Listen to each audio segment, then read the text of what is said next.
In this section, we're looking at functions. So for our example problem, we are given two different functions and we want to evaluate the following. So for part A, we want to evaluate f of 3 and g of 3. For part B, we want to evaluate f of t plus 1.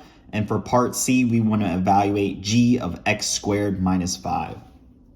So the two steps to solve this example problem is we want to plug in the values contained within the parentheses for x.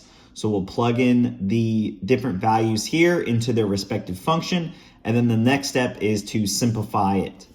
So when we look at part A, it's pretty simple, very direct. All we have to do is plug in the 3 for f of x as well as a 3 for g of x. And so with some minor simplification tactics, we'll get f of 3 is equal to 11 and g of 3 is equal to 3.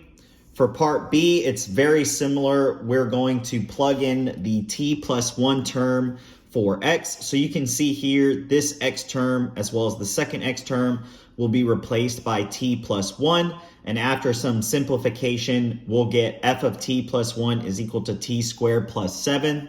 And then in the last example, we have part C, which is g of x squared minus 5. And so we'll plug in x squared minus 5 for this x term, and we'll get g of x squared minus 5 is equal to the square root of x squared plus 1. So this is a very simple and easy introduction into functions where all we're doing is plugging in the x term value into the function for its respective x.